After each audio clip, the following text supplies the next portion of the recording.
All right. Well, we are live. And I think that Daryl, this is a new system. We haven't used this system before. So we're trying it out. We're seeing how it's going to go. So far, I like it. I like it a lot because it's easy to use and it's easy to see people who are on the live stream and everything. And supposedly, if you enter your comments on wherever you're watching, they're going to show up here. But I have no idea how that works. So we'll see if it actually. Hey, there's Jim Baldwin. It works. He's watching on YouTube. Yeah, there he is. Wow. So that's very cool. So what's up, Jim? So we will be able to interact a little bit with people live. That's kind of cool. I didn't think we were going to be able to. I feel so advanced. I know. It's like we're living in the future. So Daryl and I are going to we're the only two hosts that have not given our most impactful geek stories. We're the slackers. We're the slackers. And these stories are going to be across all different sorts of mediums. So we're going to talk about movies. We're going to talk about TV shows. We're going to talk about books and comics, all kinds of stuff. The most impactful stories to us, which is an interesting question. And I came up with answers that I did not expect because of that criteria. Yeah, me too. It was hard. It was difficult. Yeah. Top 10 lists are way easier than this. Way easier. Yeah, way easier. In fact, as I listened to the rest of the crew, I didn't realize how difficult it was because they made it sound so easy. And then it was like, how am I supposed to do this? But anyways, so we're going to do that. We're going to go over our most impactful geek stories. And then we're going to talk a little bit more about the upcoming shows and the little bit out farther future of the podcast, which would be good. So I'm going to host this portion of the show, and then Daryl's going to host the second half of the show. And it'll be a fun conversation. Anything else, Daryl, before we get started? No, I don't think so. I'm ready to go. Yeah, I'm ready to go too. It is a crazy time out there. It is nice to get away from the insanely negative news. And I realize I say negative, and I realize that it's something that we have to deal with. And I'm totally on board with that. The Story Geeks are totally on board with making equality, especially with the Black community, especially in terms of law enforcement. We are 100% behind that happening, but it's so discouraging, isn't it? I mean, it's just like it can weigh on you. It can weigh on you. There's so much pain and darkness in the world, and then yesterday we had an earthquake. So it's like, yeah, I mean, a little one. You know, it didn't really count, but still, it's just like, I didn't even feel that one. Well, we have some people saying hi. Unfortunately, it doesn't give me the Facebook user's name. So if you're gonna make a comment on Facebook, just throw in like who you are, so I know. Jim, it gives me Jim Baldwin because Jim Baldwin has a YouTube account. So if you're on YouTube, it'll let me know who you are. But otherwise, you gotta let me know who you are. All right, so we are going to jump into this. We are going to talk about our most impactful geek stories, starting with movies. And of course, Daryl, that I can't really. Oh, it's Josh Taylor. What's up, Josh Taylor? Hey. I have a very hard time sticking to one movie, and so I have several mentions here. All the other hosts are making fun of me for it. Well, I know that about you, and that actually lightened the load for me because I'm like, well, Jay's not going to obey the rules, so that's right. I don't really have to either. Yeah, and why should you? Why should anybody obey the rules? And what's up, Mary? It's good to have you here too. So, Daryl, tell me, what are your most impactful geek movies and why? Okay, well, I did pick one that is above all the others, but I'll get to that last. So, I kind of, I've got a few here. I've got 6, but one which is the real answer. Okay. But there's a few things that I had to point out. Like, I've loved comic books and superheroes my whole life. And part of the reason for that is this. It is Superman the movie. This came out 2 years after I was born. And so I've just always had this bright colored, optimistic version of superheroes in my head. And it's sort of... It's stuck with me forever. So, and yet you're a Nolan fan. We'll get to that. But I mean, that's a big thing too. And then I've been a huge sci-fi fan my whole life. Obviously, you can attribute that to Star Wars. You can attribute it to Star Trek. Right. Back to the Future. You know, and Star Wars and Back to the Future have special places in my heart, not just because they're fantastic, but because my family used to go to Colorado every summer, and we would drive in a motorhome. And so we'd be in the motorhome for a few days because we'd go slow. And my brother and I would always go to the back where there was a TV. And every year we would watch the Star Wars trilogy and the Back to the Future trilogy and the Indiana Jones trilogy all the way through. So awesome. Those have special places in my heart. One of these that kind of surprised me when I was thinking about this, thinking back to like why I love sci-fi and my roots of sci-fi and stuff. Yeah. I would not ever put James Cameron at the top of my list of favorite filmmakers. But The Abyss. How do I not get a glare? There we go. The Abyss. Nice. The Abyss is a big deal for me. Like when I saw that movie, my mind was blown. Like sci-fi, not in space. You can have sci-fi without being in space. Yeah. I have to talk about the MCU, right? Because the MCU is amazing. Got to do it. Captain America, he is one of my favorite cinematic characters of all time. And The Winter Soldier was the movie that really made me love him as a character. Oh, yeah, totally. And then if you're talking about pure emotionality, like the movie that made me cry more than anything else might be Endgame. I mean, come on. Yeah. And then, are you saying that in the MCU or are you saying that just overall? Overall. Definitely in the MCU.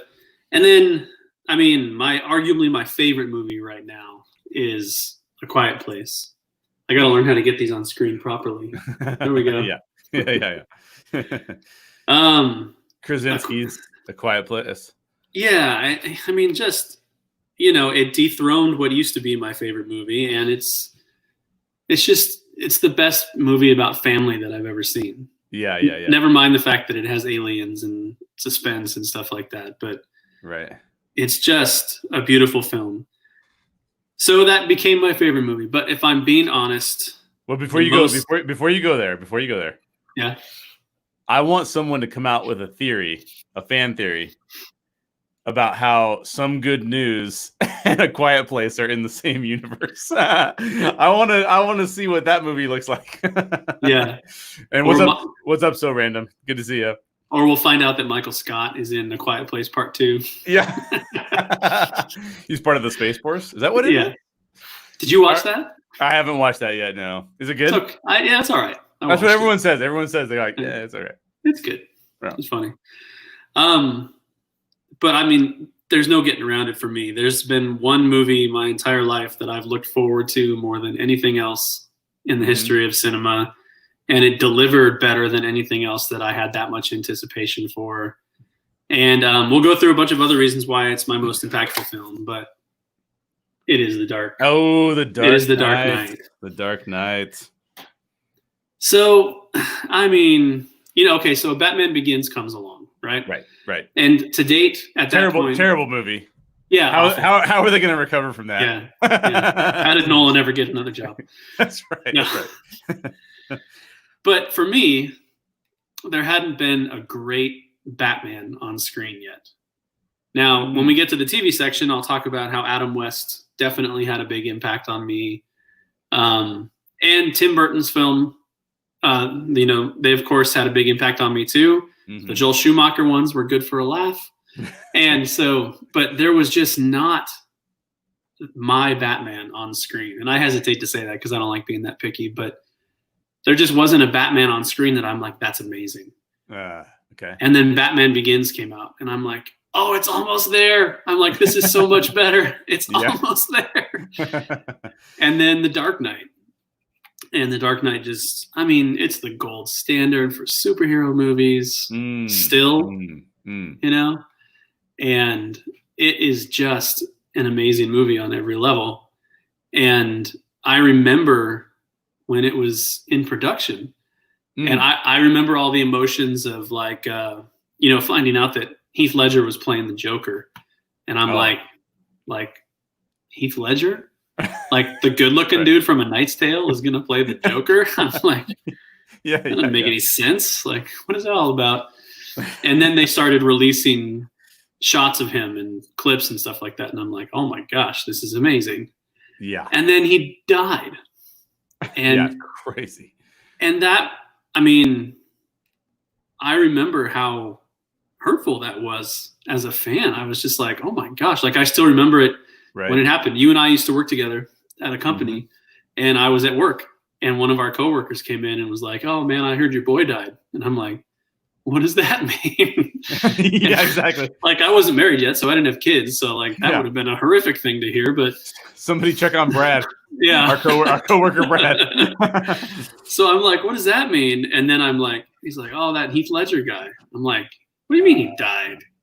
And then I looked it up, and sure enough, and I was just like, I was shocked. Yeah. And so, it was one of those movies that just sort of had that cloud hanging over it. Right. And, for better or for worse, that just makes movies feel so much more, they have so much more gravity to them, Right. Yeah, exactly. The Crow was the same way back in the 90s when it came out, after Brandon Lee had died on the set of that. And so I don't think there's been a movie that hit me harder than The Dark Knight has, and has stuck with me as long as The Dark Knight has. Yeah. Yeah. Yeah. It's, I think that it's super impactful. And I think that it sort of shaped the genre. And I will tell you that my most impactful movie, it would not be possible had The Dark Knight come out. Not had the Nolan trilogy really not come out. So yours is The Dark Knight Rises. Yeah. Until I wouldn't be wearing a mask outside today if it wasn't for Bane. The king of social distancing. The king of social distancing. Yeah. Do you feel in control? And then, oh no, I don't. It's a virus in control. So I do have The Dark Knight, Batman Begins, and Wonder Woman all on my list because they all dealt with societal issues from multiple perspectives, and I love that. I love how Nolan and Patty Jenkins they know how to tell that narrative from different angles. I have Road to Perdition and Unbreakables because not all geek movies need to be like filmed. Unbreakable, dang it! Yeah, Unbreakable is a good one. Right? There's too many. But not all geek movies need to be filmed in like this grandiose way, right? Like those are like almost art house films, the way that those films are made, and that was impactful to me to be able to see that because it made me think differently about how the genre should be. Of course, I have to put Raiders of the Lost Ark on my honorable mentions because Raiders of the Lost Ark is why I fell in love with storytelling. I mean, if I were to tell you today, like, why am I a writer? Partially, it's because of Raiders of the Lost Ark, and I just love that film so much. I thought that was going to be your answer. No, my answer is going to shock you. If it's not Empire Strikes Back, I'm logging off. Bye. I do have Star Wars on here, and I just kind of like Star Wars as a blanket term because that has inspired me to think beyond the confines, I should say, of our current time frame, right? Like just a galaxy far, far, this kind of thing where it's like a long time ago in a galaxy far, far away is so inspirational for a lot of science fiction. I think that's great. Back to the Future as a geek movies can just be fun, like that's amazing too.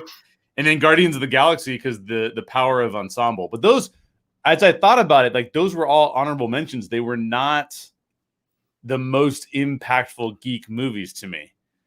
And so I have two, and these two movies go hand in hand together. Do you want to take a guess at this? Of course you have two.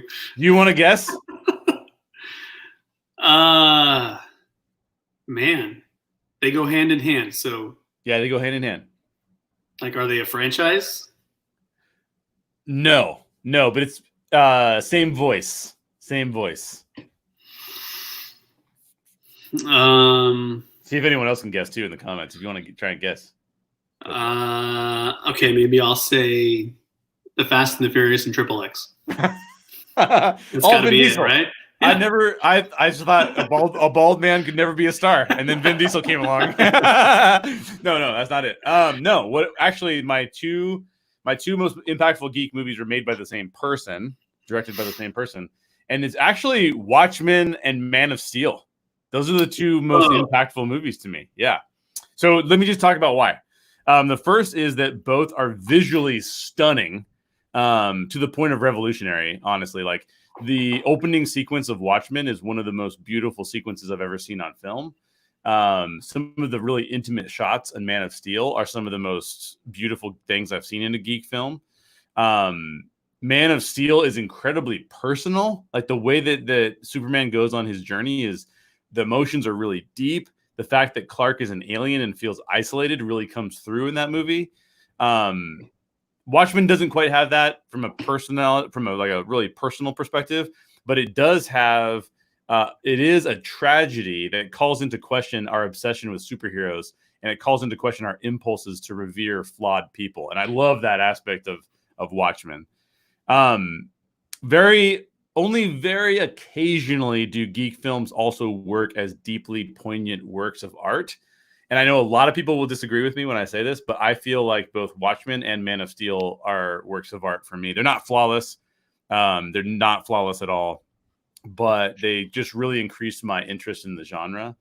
To double down on the point about the visual quality of the film, we actually stylized Star Wars Rivals, our Star Wars fan film, based on Man of Steel and based on the Man of Steel trailer, especially. And so that's just direct impact, right? Like I created something that was inspired by this thing. And I think that like Star Wars Rivals ends in a very like pseudo tragic way, sort of the way that Watchmen ends in a pseudo tragic way. And so when I look at those films and I look at what they inspired me to do, it's like a direct connection to those films. And I know that Zack Snyder is a controversial figure. I know that a lot of people don't like what he has done in the past, but of all the films that he's created, those two are by far my favorite two. And I think that they have a lot of really important things to say about the world and about characters. And so probably surprised you though, right? I mean, yes and no. I mean, the very first episode of this podcast was on the Man of Steel. True. So, I mean, that's a beautiful movie. Like, I get the music from that movie stuck in my head a lot. It's just so big, and so inspiring. But yeah, that movie's fantastic. I obviously don't feel the same way about Watchmen as you do. Yeah, totally. I'm not a fan of that one. You should clarify, by the way, for people that may not know what Star Wars Rivals is. Oh, Star Wars Rivals is the Star Wars fan film that the Reclamation Society produced. And it's not on the Story Geeks YouTube channel. It's actually on the Reclamation Society YouTube channel, which is youtube.com/the Reclamation Society. All one big thing. There's no spaces or anything. youtube.com/the Reclamation Society. And we created that in 2016. And mostly, I mean, you go on a Star Wars fan film and mostly you see a lot of Star Wars fandom criticism. Yeah. But we've been really fortunate with that film. We have not got a lot of criticism. There's a few things. There's like a few. If you look at all the comments of all the people that have commented, there's only a few that are negative. There's a couple that I deleted only because they were super inappropriate. And you can say something bad about whatever I do, but if you say something inappropriate about my friends, then I'm like, you're deleted. Yeah. I mean comments deleted. I don't mean like I'm still not gonna violently attack you. But anyways, yeah. So you can go check that out. And really quick before we move on to the TV shows, I just want to point out that Jim Baldwin has said he was guessing Event Horizon for me. that would be truly scary if that was impactful to. I hadn't thought about negatively impactful. I guess that one might have made my list.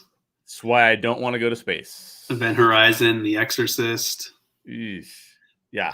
Things I'd like erased from my brain. Would The Exorcist count as a geek movie? I feel like The Exorcist would not count as a geek movie. Well, I guess that depends on your perspective, huh? It's paranormal. I guess it's paranormal, but I think it would. I guess it depends on your perspective and your definition of a geek movie. Our definition is pretty niche and kind of, made up. So based on our definition, true, and based on our beliefs, maybe technically it's not. But yeah, I don't know. But it probably is. That's our next podcast. No, it's not. That's definitely not. It's really not.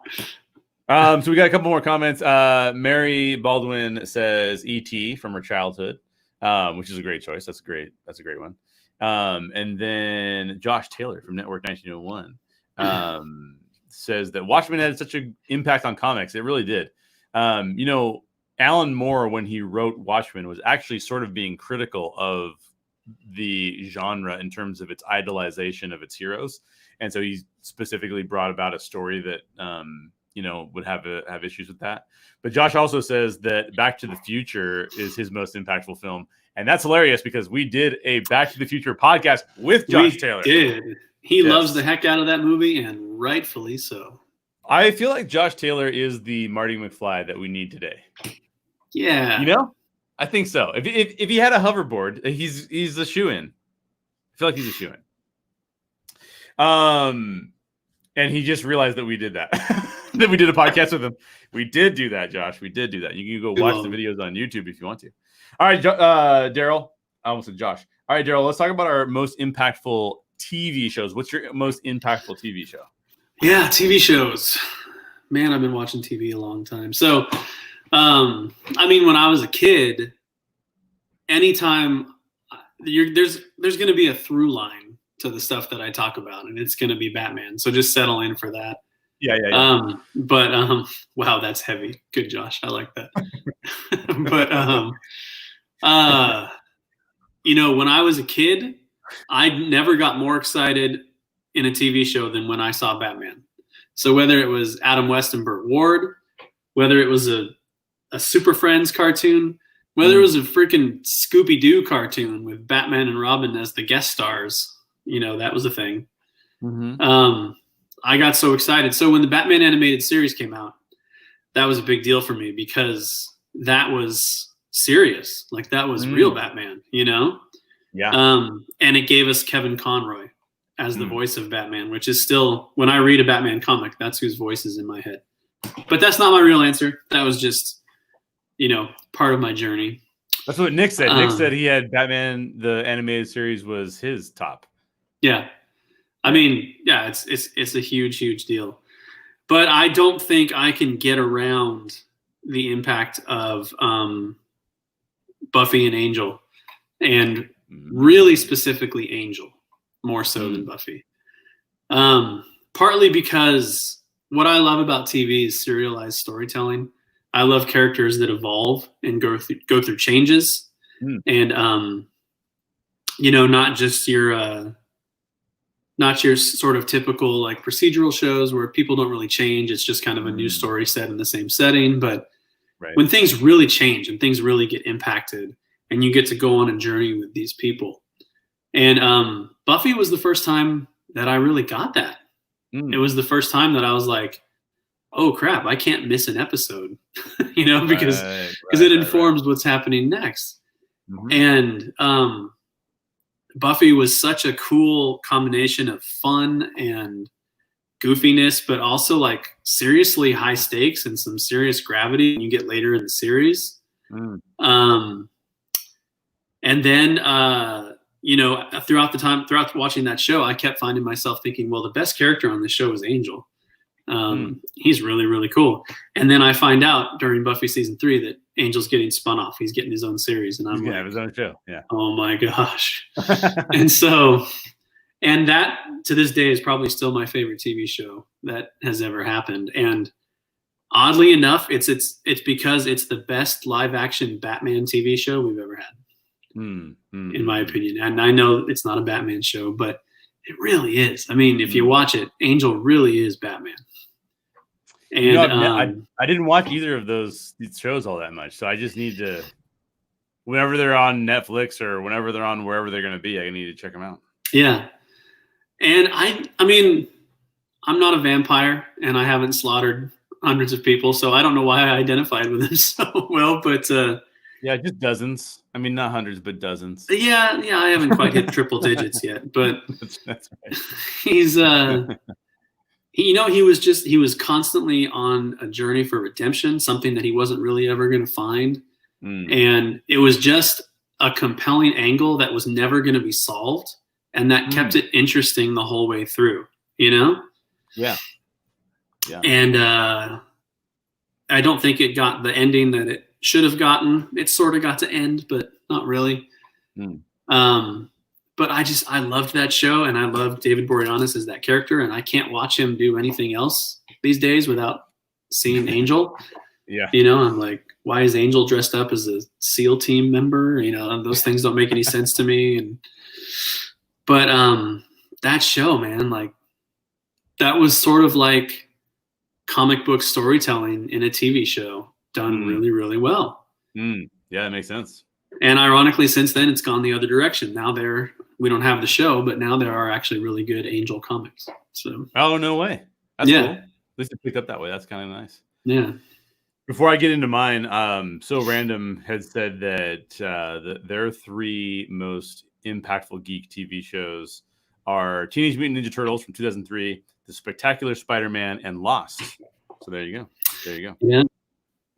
So Josh Taylor puts a comment in that says vampires can be identified with because they are those on the outside looking in and very flawed characters who usually have inner struggles. That's dead on. That's true.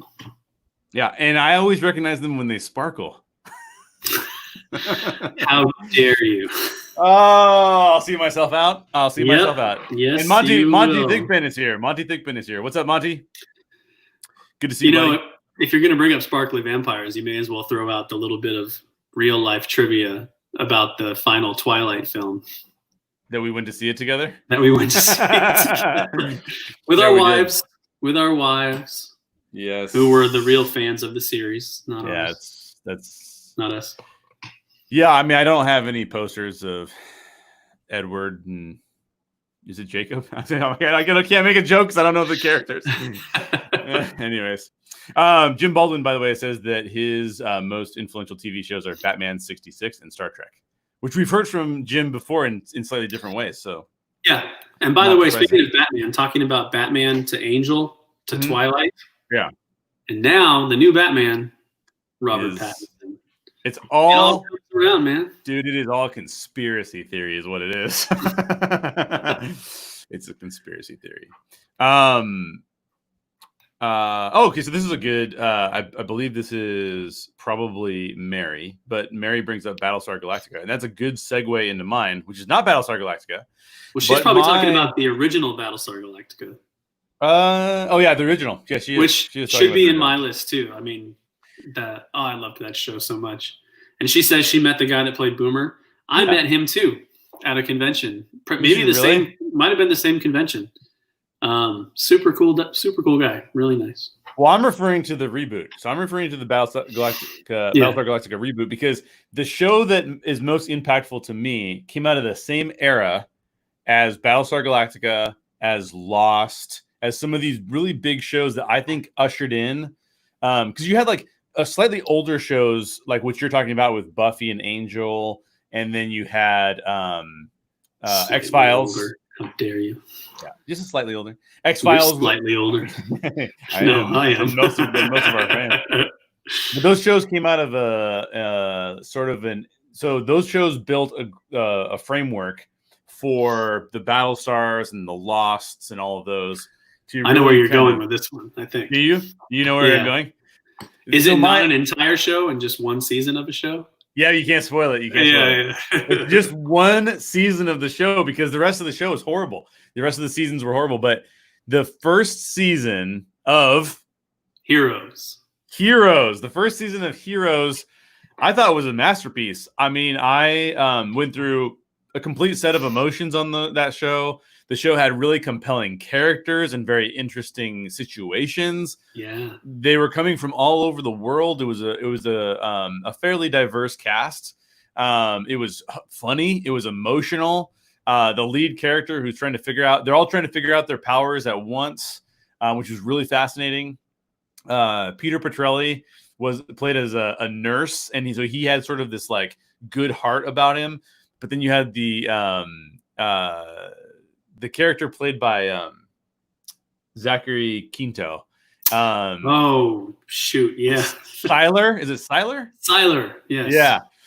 He was like an isolated person. And so he started to develop this like villain type characteristics.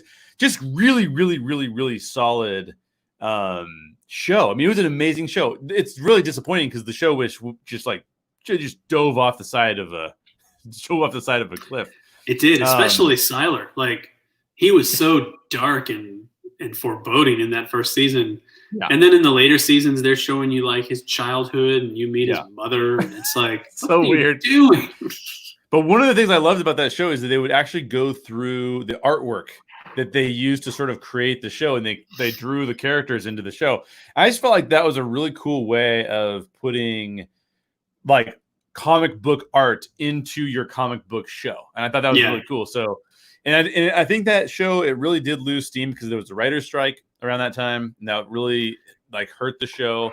And also Jeff Loeb, who every time I see Jeff Loeb as an executive producer on something, I know that I'm gonna probably enjoy it one way or another. He left the show, and so I think that really hurt it overall. But man, I really love that show for the time that it was.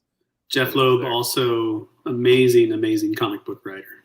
Yeah, great comic book writer. And you know the other problem with Hush. It's in my head because Jeff Loeb wrote Hush. That's what. Yeah. The other problem with Heroes, when I believe when it started, it was supposed to be an anthology series. The second season was supposed to be an entirely different cast with an entirely different story, and they abandoned that and tried to carry on the story of the original cast. Everyone loved the characters so much that they just kind of kept trying to milk the characters, and it wasn't going to work. And they probably did that because they probably felt like, well, we don't have as strong as writers anymore to be able to pull this off, so let's just use the same characters and people will come back because they love the characters. But it's not exactly how that works. So Josh Taylor says that his top geek show is Twilight Zone. So there you go. We don't have anything without Twilight Zone, right? I mean, you don't have anything without Twilight Zone. Star Trek. You don't have anything without Star Trek either. To shout out to Jim. All right, so let's get into the other kinds of stories. So I have on my list, just so you know, I have attractions, if you will, like themed kind of like entertainment. You got to know where I'm going to go with that. Mm-hmm. Then I also have video games, and I have a book. So what's on your list in regards to this one? Pretty much comics. Oh, okay, cool. Yeah, I mean, I haven't been a big video game person. I've played a lot of video games, but not like a gamer. You know what I mean? Like I've played lots of Nintendo. right. But for me, I mean, the other realm really is comics, which is why I think I love storytelling as much as I do, is because I discovered comics in the 80s. Yeah. So, I can. Do you want me to go into that now, or do you want? Jump into it. What's your? Okay. What are the comics? Well, I've got a few here. I'll start sort of in the present and work backwards because, when I got into comics, I got into superheroes, and I discovered I loved Batman cartoons and TV shows and stuff like that. But I discovered Batman in the comics, and I discovered what the comics were really doing and how much deeper the storytelling was than what you saw on TV. So I'll work my way back to that, but over the past, 5-6 years or so, I've really gotten into non-superhero comics more. Okay. Yeah. And there's a few writers that are sort of behind that, but sort of the king of all of those writers who I will buy anything this guy does. I think you know where I'm going. Yep. Is a guy named Jeff Lemire. So, and he wrote The Underwater Welder. Everything's backwards. Okay. Yeah. And this is just one book that he wrote that I love, but there are so many good comic book writers out there writing such interesting and amazing things.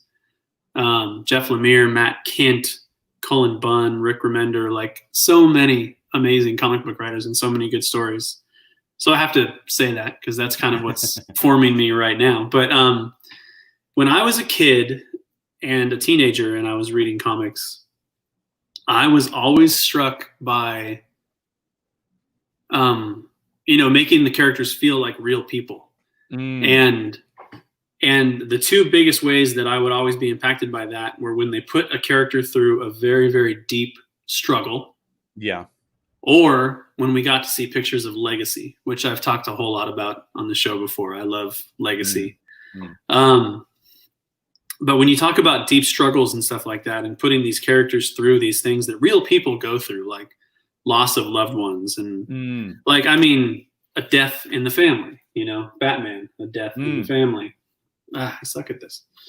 I don't have any visuals, so this is when they killed off the second Robin, when they killed off Jason Todd. I remember reading that and I was just like, oh my gosh, they killed Robin. I can't believe that they did that. Yeah. And the first time that I saw that was actually one of the very first comics I ever discovered on the spinning racks at Walden Books, you know, when I would go to the mall, is Crisis on Infinite Earths.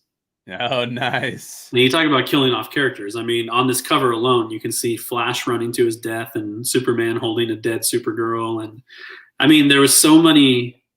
The story was meant to reboot the entire DC universe, so they killed almost everybody off. But just to see the fact that these characters, that they all knew each other, like that wasn't in my head yet. Like I'd seen the Super Friends, so I'm like, yeah, Batman and Superman, they're buddies, right? But all of this depth of characters, and it was a embarrassment of riches, because I found the first comic I found was drawn by George Perez, who to this day is one of the best comic book artists of all time.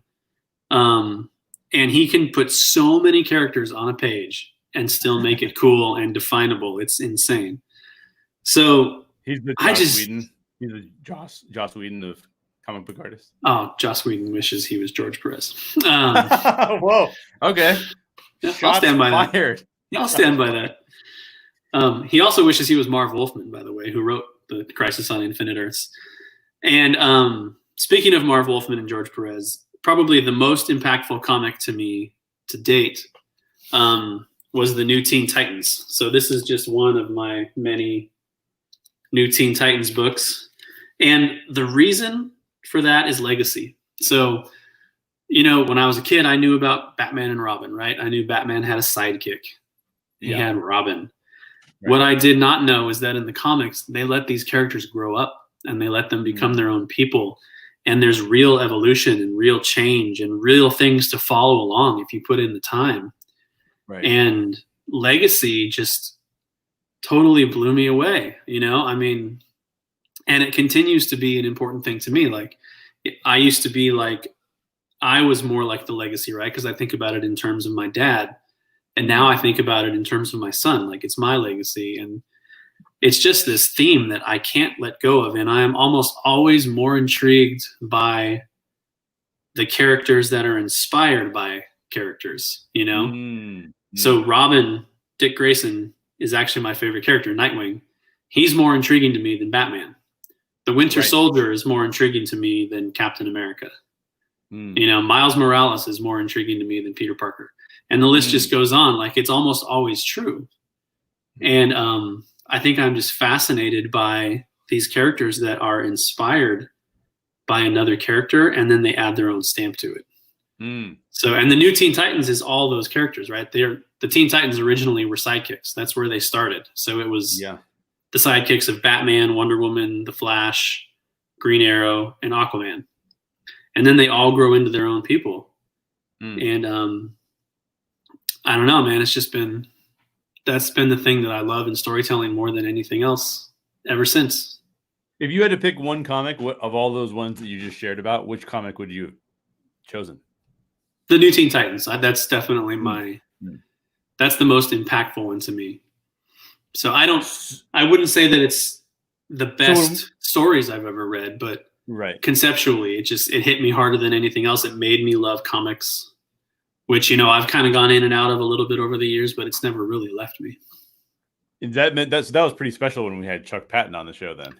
Yeah, Chuck Patton was a huge deal. He did do some work on the New Teen Titans, but he worked on a version of the Justice League that was just ending when I got into comics.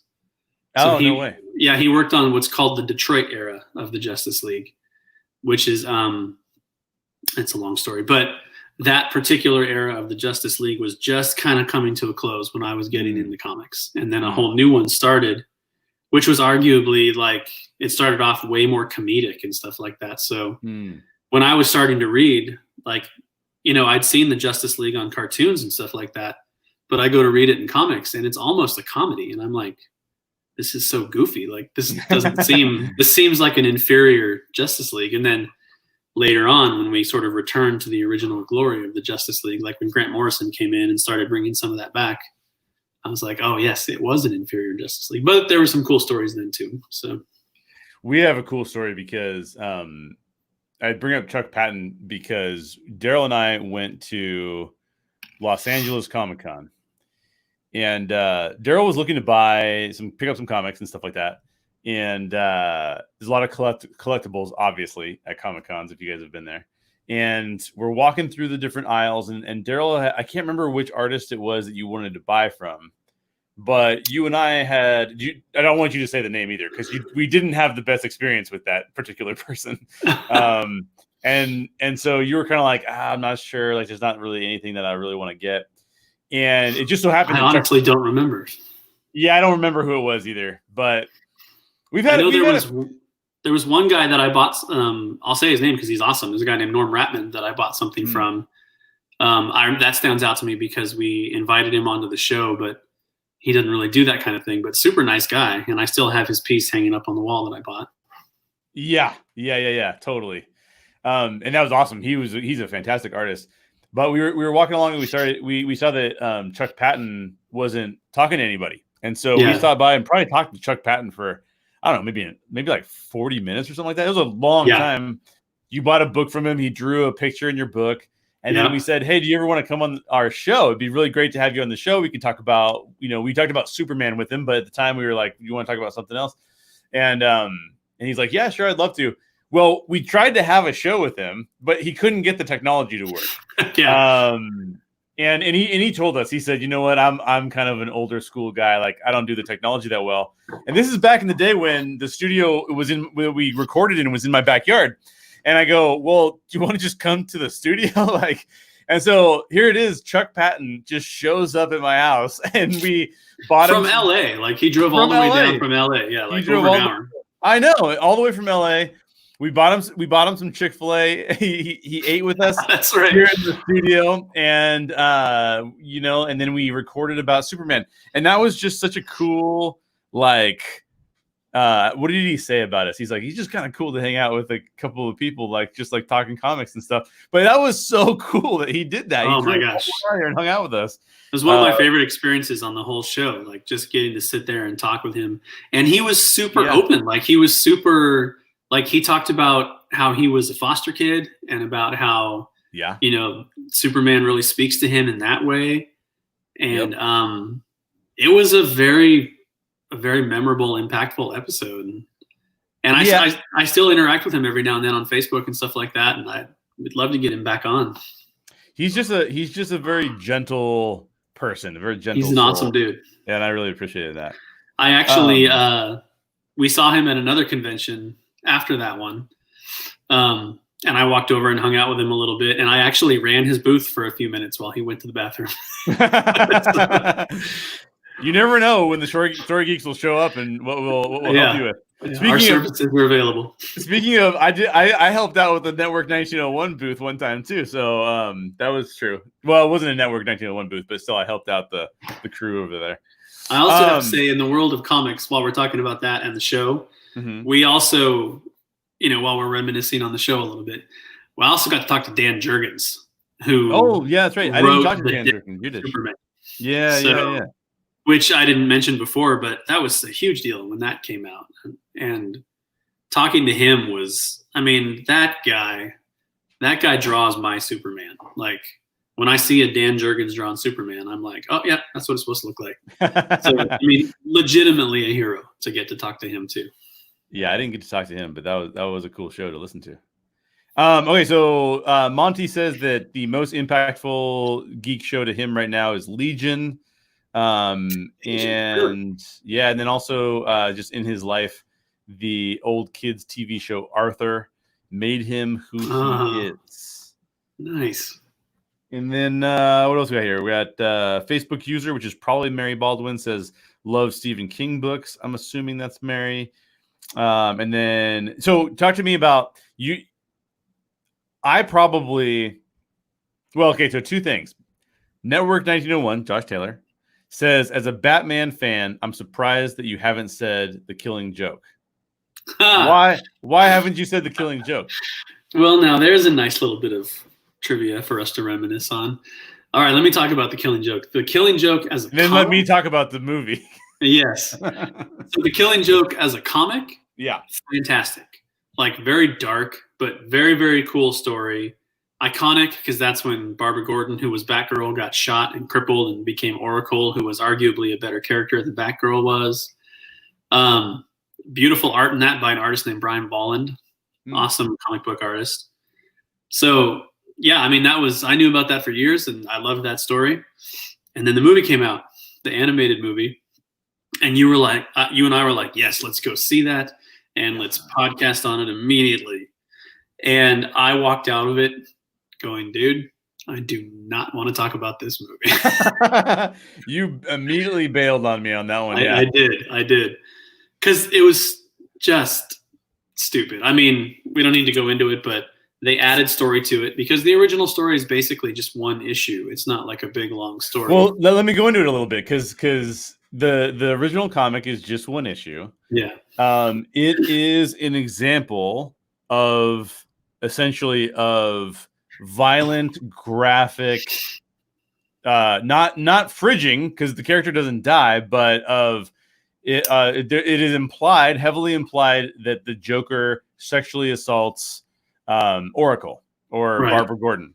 Right. And then the Joker proceeds to torture her father, Commissioner Gordon. And then at what point in time, Batman shows up and then they have an altercation and then it ends ambiguously about whether or not Batman has finally chosen whether or not to kill the Joker. And that's like the killing joke. This is the last joke and I get killed because of it because Batman loses all sense of his moral code.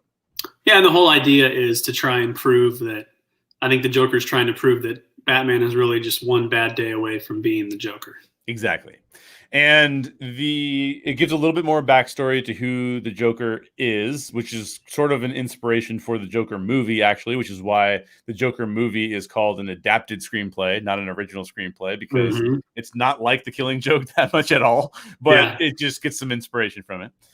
So just some fun facts for you guys. But we go to see this movie, and there's already an issue relative to this fridging concept. And the whole fridging concept is about the overused trope, especially in comics, that a female character, usually a girlfriend of some sort, a love interest of some sort, is in danger or is killed or is hurt. And that is a trigger for the male character to then, become a hero.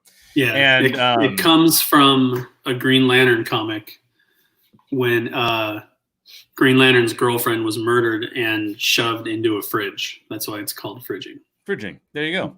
And so that was the problem with the Killing Joke to begin with. Killing Joke was written by Alan Moore. By the way, the comics industry was largely male. And what was so great about talking to Chuck Patton is the comic book industry was largely male, largely white. And Chuck Patton is black. So that was cool to talk to him and see like how, black comic creators were doing at that time. We didn't go into depth on that, but it was cool to have him just speak on that. And the problem with the movie is that it actually, you would have thought that they would have updated it so that the fridging aspects of it were not as drastic, but they like quadrupled down and made Barbara Gordon like a sex-starved crazy person who wants to have sex with Batman. Like, it's so weird. Not just wants to, did. Are you sure? I mean, didn't it happen in the movie, or did she just try to? I might have blocked it from my mind. Didn't happen. Oh my gosh! They added a bunch of story to it because there wasn't enough story in the original comic, and I mean, I'm a big fan of a lot of DC's animated films, but that was horrible. That was gross failure. It was horrible. But so let's get off the negativity. Josh Taylor mentioned that we could all go to the mall and get an Orange Julius and hit up a Walden Books and a Sam Goody. Yeah, and play at the arcade. And I'm down to do that. Let's go just watch Stranger Things, watch party of Stranger Things season 3. That'd be perfect. And then Josh also says, please let Jay's geek attraction be Captain EO. It's not Captain EO. No, it's not Captain EO. I do have there is a special place in my heart for Captain EO because it's basically George Lucas at his most ridiculous of all. It's like George Lucas went full Jar Jar mode.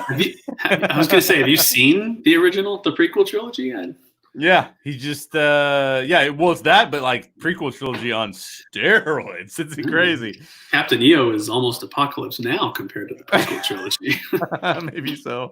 Maybe so. But anyways, so I will speak to what Josh is talking about in regards to the attractions and stuff. I think that what's really crazy is that if you go to, which you can't go right now, but Disneyland or California Adventure or any of the Disney World parks, they really have some amazing shows. And so one of the things I brought up was like stage shows. Are there any geek stage shows? But to me, like the embodiment of what Disney is doing in terms of storytelling immersiveness is pretty amazing. And I got to literally so Disneyland closed on a Saturday, meaning it was not accessible to the public any longer because of coronavirus.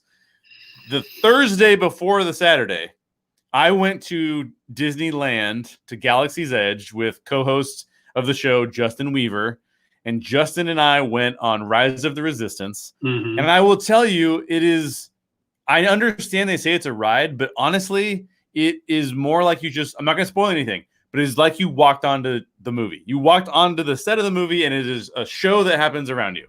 And I just have to say there's just, people said that they got off the ride and cried. And I'm like, that's insane. I've never had the experience of getting off of a ride and like thinking I'm going to cry. I will tell you that it is such a confusing set of emotions because it is so immersive that you're just like, I am Han Solo. Like I'm just in this. I'm in the movie and I don't know what to do. It's not a good thing based on where that seems to take place. Yeah, that's true. Yeah, there's a hole in my heart from my darn son. But anyways, darn son. Yeah. So, but the original title of episode 9. Yeah, exactly. That was JJ's title. And like, JJ, you can't do that. Yeah. So anyways, that was kind of my theater or attraction sort of call out there. Not Captain EO. I'm sorry, Josh. And then I had a couple other mentions that I wanted to throw out there. And the biggest two were the Knights of the Old Republic games. There was a Knights of the Old Republic 1, Knights of the Old Republic 2. I will tell you that those games actually taught me leadership in ways that books could not have ever done.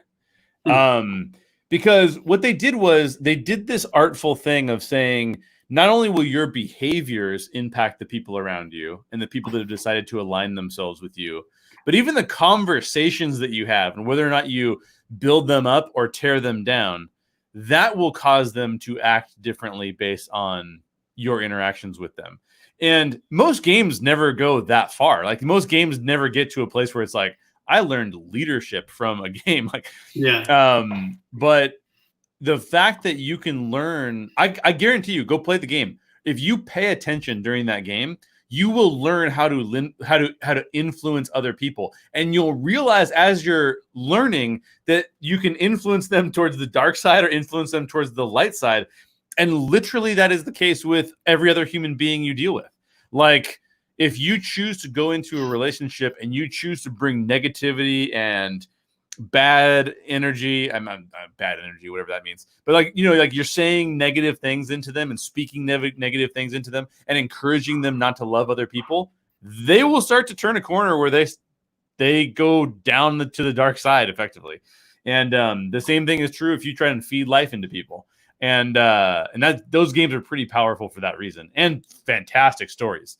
So you can actually get Knights of the Old Republic, the first game, on your tablet, which I highly recommend, or even on your phone. But the tablet's a little bit better of an experience, and I highly recommend you do that because they're amazing. Did you ever go play that game at all? I was hoping you wouldn't ask me that because I did. You did? You didn't like it? It wasn't for me. I kind of lost interest in it, but which was a bummer because I wanted the story. Like I didn't really care about playing the game, but I wanted the story. Oh yeah. So I don't know. Maybe is there a comic or something out there I can go find? Yeah, probably. Yeah. If you if you don't like role-playing games, then you probably won't like it. Let's put it that way. Yeah. But I loved it. And we got a hey guys from somebody, but it doesn't show me your name. So if you're on Facebook and you make a comment, let me know who you are because I want to say hey back. So last thing on my list, and then we'll transition into the rest of the show where we talk about what's coming up. But the last thing on my list is a book. And it is not the most influential book that I've ever read because that title would probably go to Huckleberry Finn, which I think is a really, really important book about what it teaches you about how you think the world is supposed to operate, and yet it doesn't operate that way. And that's really, really important. And I think it can, those kind of books, and this is why I love the power of storytelling. Huckleberry Finn grows up in the South in a and it befriends Jim. And everyone looks at Jim in a negative way. And yet Huckleberry Finn realizes as he goes on this trip with Jim, that Jim is 100% his equal and everyone else is wrong. And that's crazy. When that book came out, that's such a revolutionary work. And I think the book is still really good today. But I love books that can change people's minds and change the thought process about how they live their lives.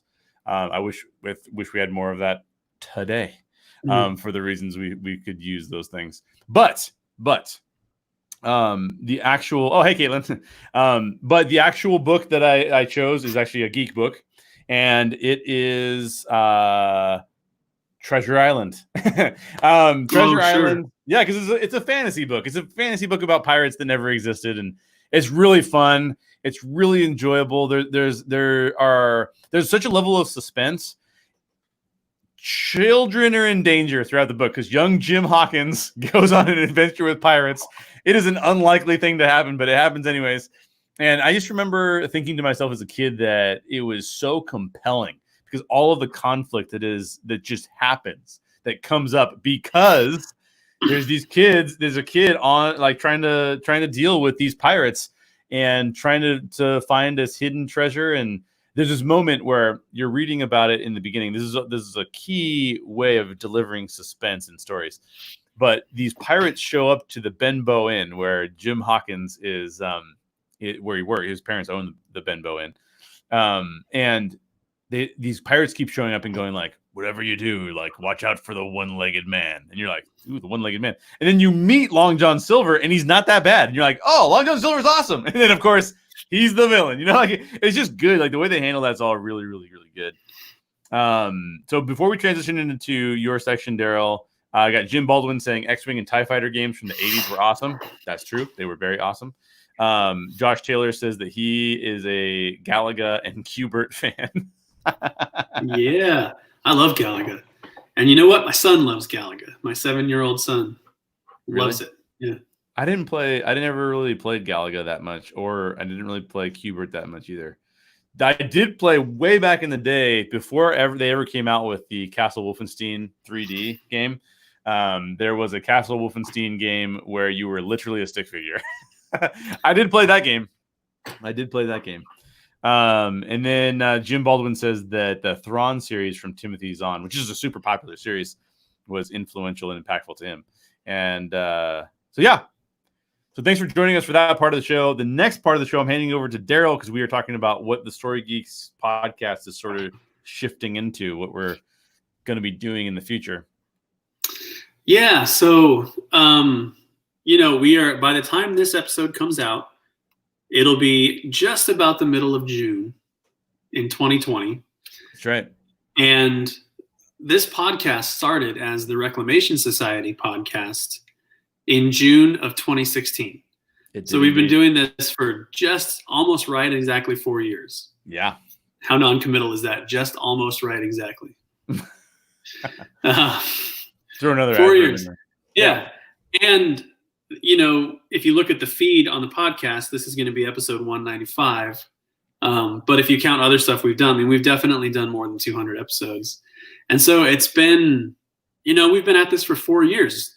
Technically Jay's been at it just a little bit longer than I have. I came in, I don't know, 3 or 4 episodes into the show or something like that. But not that many. Yeah. Yeah. But over that amount of time, we have built this awesome community of people, which includes you guys. It includes everybody who's listening to this and everybody who's commenting on this, and all these familiar faces, Josh, Jim, Mary, Monty, Caitlin, like everybody, and so many more people, and all of our other hosts too. Like, this was just Jay when it started, and then it was just Jay and I. Yeah. And now there's 7 of us, you know. It's a lot. Yeah. And so, it's just the 2 of us now, but now we also have Justin and Sandra and Nick and Priscilla and Natalie, and just this awesome team of hosts. And we've kind of realized over the years that the show has sort of morphed and changed and become different things at different times. Mm-hmm. And it seems like maybe it has gotten away a little bit from what we originally intended it to be. And so we're going to kind of course correct that. And so the show is not going away by any means. In fact, I really believe it's about to get even better and more exciting to listen to. But this particular episode is a bit of an end of an era, because now we're going to sort of reboot things. It's not crazy. Don't worry. It's still the Story Geeks.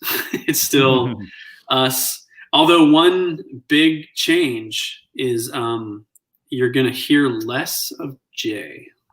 Going to hear less of me. Yep. Yes. Because we've realized we don't really like him. No, I'm just kidding. You're out here, dude. Wait, what happened? No, in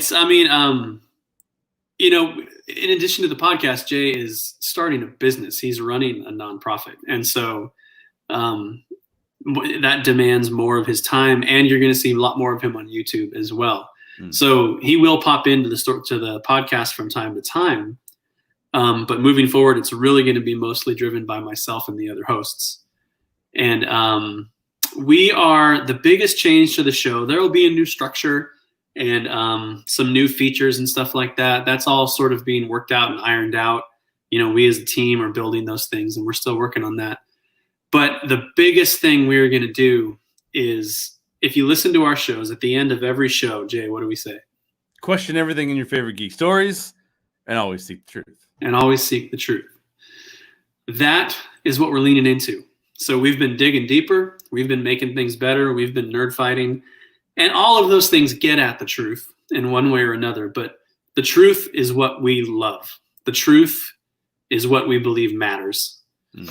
And so we're going to be more specific and more direct about seeking truth. So you're not going to hear us say things like dig deeper anymore. We're going to say seek truth. And we have some ideas for new formats and ways to do that. It's still going to be thoughtful conversation, hopefully more thoughtful and even deeper and more real life, talking about how these stories that we love really impact our lives and inform our lives, or in some cases confuse our lives and make things more difficult, because that happens too. So the idea is that we're really going to lean into that. And I hope that you will like what's coming. So this is sort of the final episode of the Story Geeks as it exists now, but it's by no means ending. I believe after this, we're going to have a series of video game based shows hosted by Justin. Yep. And then after that, we are going to take a little bit of a break as we prepare the new version of the show. I don't know. I don't think we've exactly decided when the new version is going to premiere. Yeah, we haven't decided on a premiere date yet, but part of the reason you need to take a rest period is because we are thinking about new scheduling times, because we actually want to have a better produced show. In order to have a better produced show, you need extra time built into your ability to produce them.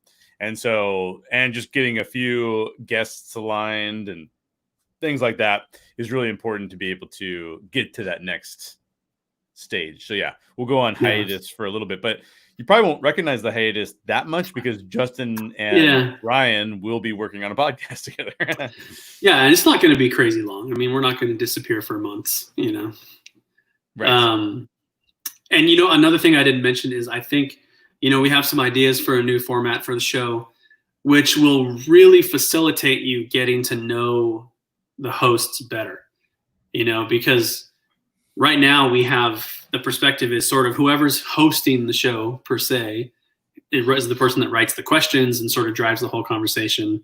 And we have some ideas for how to change that up, make it less dependent on one person, and be able to inject the real personality and worldview of everybody into each episode.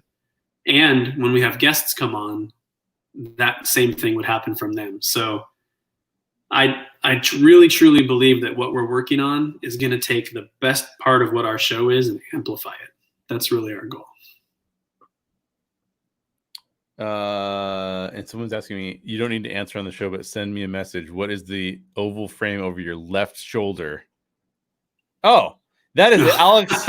That is Alex Leonis's picture of the Scoops Ahoy, Steve Harrington, and Robin, Steve and Robin from Stranger Things. Yeah. Alexandria Leonis is from the Lipstick and Lightsabers podcast. It is used to be associated with Network 1901. And a very talented artist. Oh, super talented artist. Yeah, works on the Tangled animated series, by the way.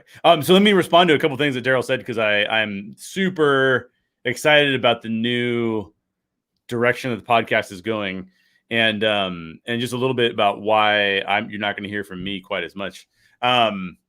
So part of running a business, and I used to say this over and over again when I was coaching entrepreneurship teams. I used to say over and over again, like, you need to concentrate on revenue, because if you don't concentrate on revenue enough, then you will not be sustainable, and that you will go out of business, and then you won't have a thing at all. And so the thing that people loved you for is gone, and that's a problem. And over the years, I used to have a full-time job, and I was doing the podcast on the side. That really set back our original stories. It didn't slow the podcast down all that much, but it gave me some what you would say from an entrepreneurship standpoint, it gave me some bad behaviors, and that was not focusing enough on revenue. And then at the beginning of this year, we actually were set up to start to get a lot more revenue a lot faster. And a lot of you guys who are watching have been super great supporters. I'm really appreciative to all of you. But we started to do some things that were going to kind of bring some new donors into the fold, and that we'd have some new donors associated with the organization. And then pandemic hits, and several of these donors are big donors that you don't go meet them on Zoom and ask for money. You have to go meet them in person. Like, they're names that not only would you recognize them, but you do not want to look like an idiot in front of them. Let's just put it that way. And so that has been kind of taken off the table for right now. And so then that leaves you with okay, well, if the podcast doesn't bring in revenue, it brings in a little bit of revenue, but it doesn't bring in a lot of revenue. The podcast doesn't bring in a lot of revenue, and the donations that you get for the nonprofit, you're not able to build them as fast as you would like to. And the original stories do make us money, but they make us, not a lot of money. And they require a lot of advertising dollars to spend too. But anyways, all that to say, I was thinking about it, and I was thinking, like, well, what am I being called specifically to? And back from November, I've been trying to think about this more and more. Like, what am I specifically being called to do? And this team of awesome people has been built up around the podcast. And so you don't need to hear another perspective on truth necessarily, because we have a really good crew of people that will talk about truth in really compelling ways, and about films in really compelling ways. And one of the things that was really imparted on me in terms of what I was being called to do was this sense of, like, I really love putting together and creating original stories. So how could I somehow bring in revenue for the Reclamation Society based on what I've learned myself? And so I'm developing basically an e-learning platform where people will come to the e-learning platform to be able to learn how to write and produce their own original stories. And of course, I'll be talking the whole time about not only do I think you should do that, but you should make them deep and meaningful too. And so the YouTube channel, our other YouTube channel, not the one that you'd be watching on right now, that's the Story Geeks YouTube channel, but the Reclamation Society YouTube channel is going to be sort of a lot of videos about that, how to write and produce your own stories, whether they're books or whether they're films or whether they're whatever. And I'll be talking a lot about what we're doing with our original films and how we're producing those. And then I'll be doing really in-depth, like I have workbooks and everything. I'm like a full professor, man. But yeah, those courses are going to start coming out pretty soon. And that's what I will be concentrated on. And I just, there was no way for me to do that and do the podcast, because the podcast was getting to the point where, I was spending probably like 35 hours in the podcast. And that doesn't leave a lot of, it's like half the amount of hours I work in a week, but it's still not enough time to be able to do a lot more things. And so yeah, that's what I'm going to transition into more. You'll hear me every once in a while. I'm still going to be an executive producer on the podcast. So I'm going to be in the meetings with the team. And I'm really excited because one of the things that is a heavy time right now, and we all got a lot going on. And I was kind of like, didn't know what to do about the podcast, because I'm like, I don't know if anybody's going to feel like they want to step into a podcast and like figure out how to make it better. And so thankfully Daryl was sort of inspired and was like, yeah, I'd like to do that. And so I'm like, that's awesome, because that sounds amazing. So special thanks to Daryl for that. Really appreciative of that. And but I'll be still involved, and you'll see me on Patreon every now and again and stuff like that too. So that's kind of cool. But yeah, that's kind of the trajectory we're taking. I think it's really good. Oh, the other thing I wanted to say, on the Story Geeks YouTube channel, I actually have a master's student who is coming to be an apprentice for the Reclamation Society for a 9-month period. And he's going to be taking over the Story Geeks YouTube channel. So the Story Geeks YouTube channel is going to have consistent content because he's coming in and doing that. And I still have some videos I need to post. Like Josh Taylor and I did a whole top 10 TV shows on Disney Plus that you should be watching. So I still need to publish that. I just been working on this e-learning course so much that I haven't been able to do that. But yeah, we got lots of cool stuff coming up. It's just a matter of changes require lots and lots and lots of energy. So I'm thankful to the team for putting in that energy. And I'm thankful to all of you guys for hanging out with us this whole time. What else, Daryl? What else is there? Is that it? I guess the only other thing I would say is this new format for the show that we're working on is actually different enough and new enough that it opens up the opportunity for us to go back and talk about things that we've already talked about. So because we'll hit it in new ways. So you will see us talking about movies that we have already talked about, but it'll be a new conversation with a new aim. And I'm actually very excited about that.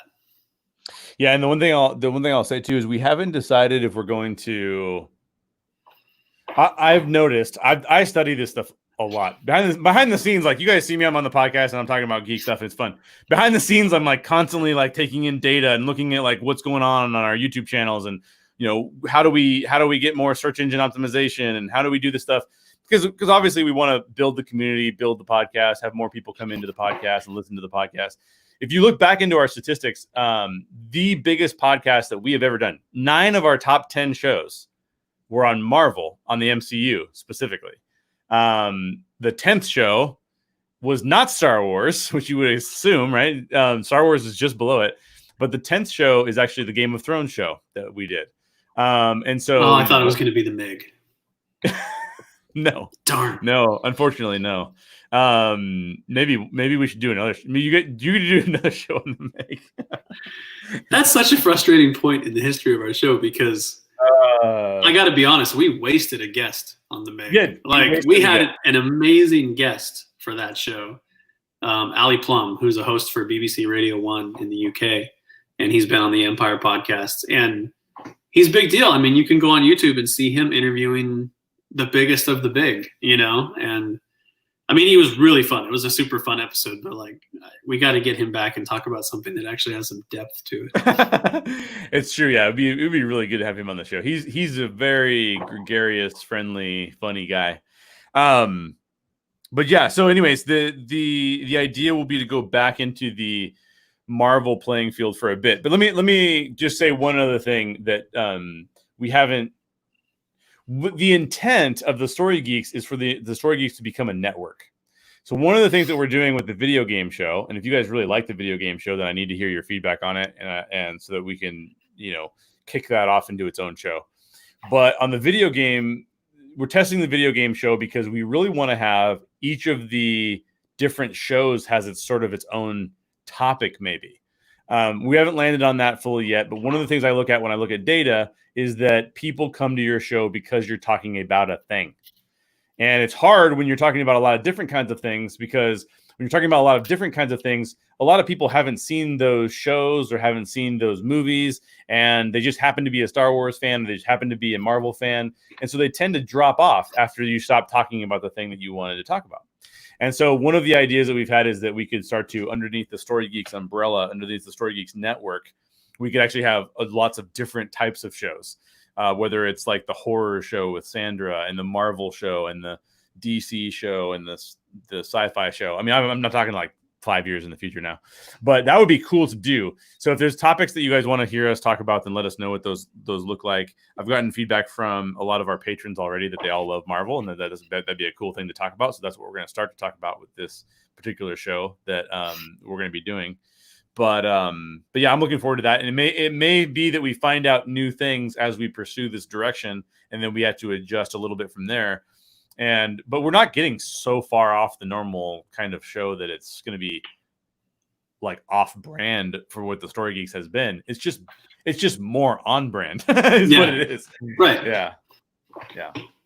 Should I take the time to tell how the idea for the Story Geeks podcast even came up in the first place? I mean, I think you have to now. Yeah. I'll try to do it fast because I know we're already at an hour and 15 and I need to wrap it up. But I was going to a church. I was an elder at the church, actually, which is crazy. The only elder, I believe, that had a full tattoo sleeve at that time.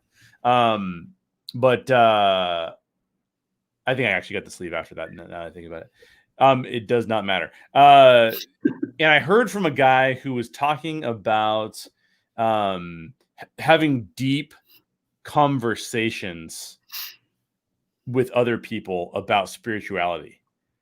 And he said that there was a methodology that was working really well internationally for being able to do that. And the way that it would work is that you would introduce to these people a story that was about Jesus Christ. And then you would ask 3 questions about that story. You would ask, what does this tell us? What is the story telling us is true about God? What is the story telling us is true about humans? And what is the story telling us is true about the relationship between God and humans? And then he said, these conversations don't really work in America. And I thought about that for a minute. And he's like, we don't know why they don't work in America. They just don't work in America. Yeah. And at the time, I had thought that, you know what? I think the reason they don't work is because the American church has done a lot of things that have been pretty negative. And when you talk to someone that's in my generation, Daryl's generation and younger, they have a preconceived notion of where those deep conversations are going to go, because they're thinking about the political nature of what the church has previously been. And so they're thinking you're going to go into this like hardcore mode. And I thought, okay, well, if that's the case, as a storyteller, what stories are the most important things that how we teach each other and how we learn from things? And so I thought to myself, well, what if we just talked about those kind of had these kind of conversations, digging deeper, seeking truth about the stories that we all love that are on the big screen, right? Or on our TV screens. And that's really where the conversation is like, how can you have deep, meaningful conversations with people? Because the world seems to be wanting to tear itself apart and define itself as other and define itself as like, we're not the same and you're bad. But how do you break that barrier? How do you break the barrier of saying like, well, we don't get along and we can't see eye to eye? It's a needless thing to do, especially when you can interact with people at a deeper level. And so that's why we started the Reclamation Society podcast back then. What became the Story Geeks podcast was about getting to those deep conversations, getting to ideas about what people hold as truth. Because if you look at humans and the needs that humans have, it's because we're all seeking truth in some way, shape, or form. And we should probably talk about that. And so that's where it came from. Yeah. And the byproduct of it, which I think we're going to commit to going forward too, is positivity in fandom because there's so much negativity and so much toxicity in fandom. And man, people on the internet can hate you for liking what you like. And it is so ugly. And, one of the things I love about our show is I feel like we've been consistently positive for the past 4 years, and we're going to commit to do that, even more and constantly as we go. Yeah. And those, I love the shows and the creators that put the effort into being a positive light in fandom. Josh Taylor is watching this, and he's one of those people too. He does positive fandom, and that's one of the things I love about our show, that I don't think we set out to do that, but that's the way it's been. And the other great thing about that actually ends up helping us seek truth, because we can bring on people who have a different worldview than we do. We can bring on somebody who believes an entirely different thing than we believe and finds truth in a different way and finds something true to them that may not feel true to us. And we can sit there and have a respectful, honest, impactful conversation about it without any negativity and without any conflict. And that's something else we're really going to try to lean into as we move forward. Yeah. Yeah. And so Daryl's concept, like he said, is like bringing questions to the table that have revealed truth, and that the guests and the hosts can talk about relative to that particular movie. And so we'll be doing that with we will be doing that with the Marvel universe, starting with the Marvel universe, and we'll see where things take us from there. But over the summer, the video game show is going to be on the main channel. And if it does really well, we're going to move it to its own channel. So you guys have to let me know how it goes.